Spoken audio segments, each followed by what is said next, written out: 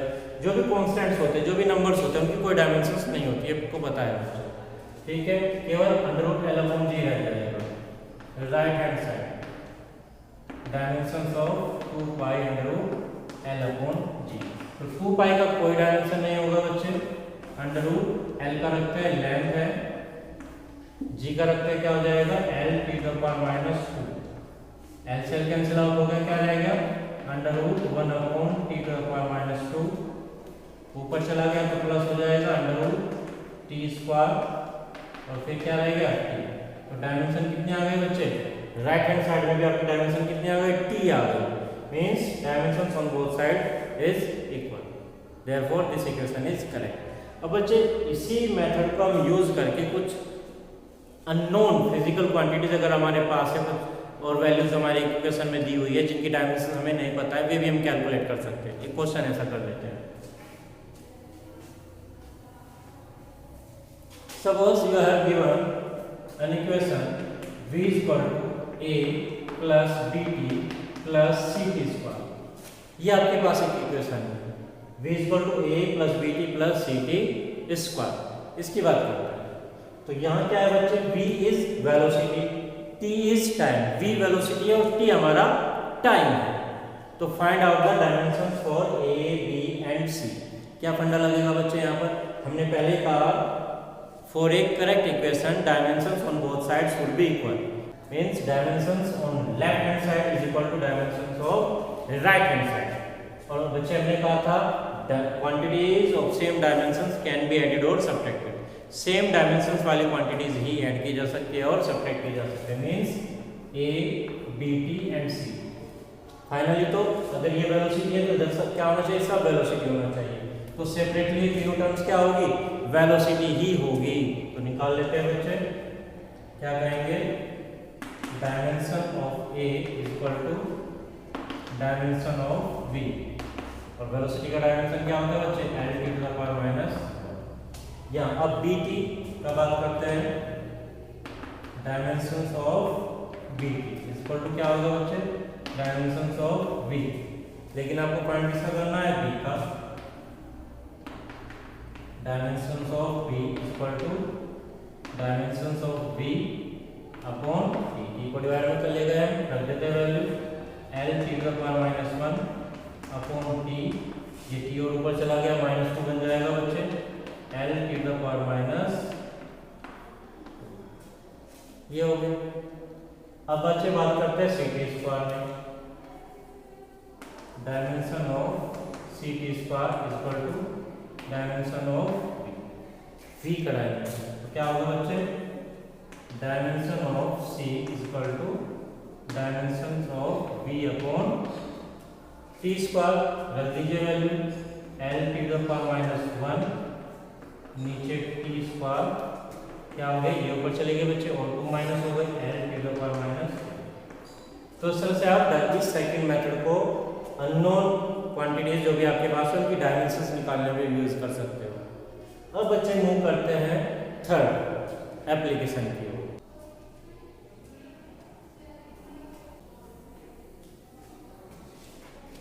Third application हमारी क्या कहती है बच्चे, थर्ड एप्लीकेशन हम करते हैं to derive a relation between different physical quantities.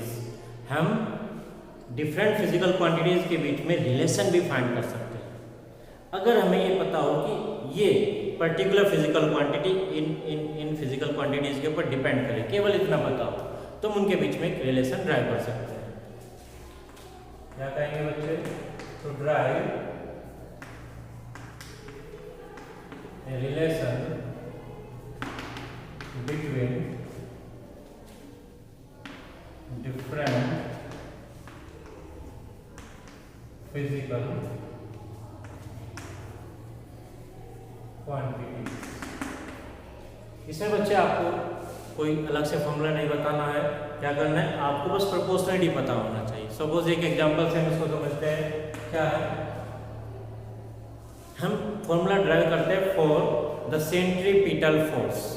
क्या होता है, mv स्क्वायर अपॉन, उसके लिए निकालते हैं। हम क्वेश्चन किस तरह से दिया जाएगा, कहेगा कि suppose centripetal force acting on a particle moving on a circular path depends on the radius of its circular path, velocity of the particle and its mass. Mass के ऊपर डिपेंड कर रहा है, वेलोसिटी के ऊपर डिपेंड कर रहा है, रेडियस ऑफ सर्कुलर पाथ पर डिपेंड कर रहा है। ये चीजें हमें गिवन है। तब बच्चे हमें क्या करना है, हमें प्रोपोर्शनलिटी कंसीडर कर लेनी है। Suppose force, centripetal force directly proportional to a power of mass of particle, b power of velocity v and c power of radius of the circular path. बस आपको इतना कर लेना है। और बच्चे जैसे कि आपको पता है प्रोपोर्शनलिटी को जब हम रिमूव करते हैं तो कोई कांस्टेंट कंसीडर कर लेते हैं। कर लिया हमने k, m to the power a, b to the power b and r to the power c। ये हमारा इक्वेशन 1 कंसीडर कर लेते हैं। देखिए बच्चे यहाँ पर जो कांस्टेंट आता है ये केवल एक प्योर नंबर होगा जब भी आएगा, और यहाँ कांस्टेंट क्या होगा उसकी लिमिटेशन में हम बात करेंगे क्या रहेगा। तो बच्चे अब क्या करना है, जो भी आपने फिजिकल क्वांटिटीज यहाँ पर रखी है इन सब की डायमेंशंस नोट कर लीजिए। क्या है बच्चे, डायमेंशंस ऑफ फोर्स है। फोर्स का डायमेंशन क्या होता है, mL (10⁻²). फिर डायमेंशन ऑफ मास क्या होगा, m। v dimension of velocity L (10⁻⁻1). r length होती है बच्चे, dimension of radius r L। ये रख दिया बच्चे आपने। अब क्या करना है बच्चे, ये जो भी आपने डायमेंशंस रखे हैं इनको इस इक्वेशन 1 में सब्स्टिट्यूट कर दीजिए।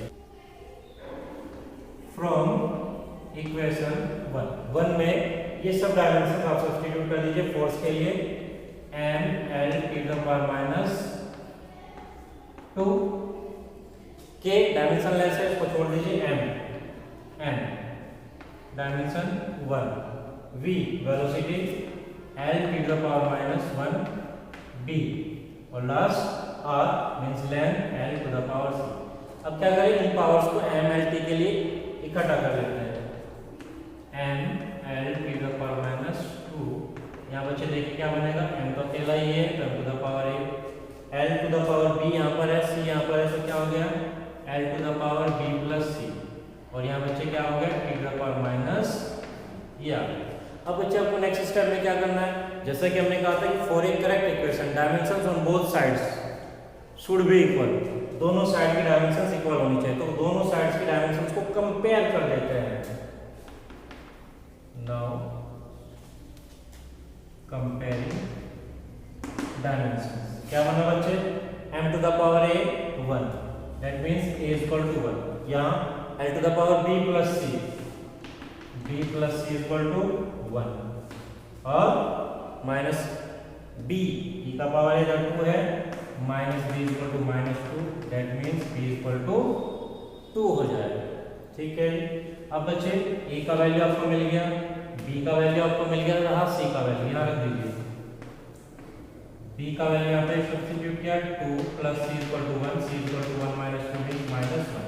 अब आपके पास तीनों डायमेंशंस की न्यूमेरिकल वैल्यू मिल गई। इन वैल्यूज को उठाइए इक्वेशन 1 में रख दीजिए।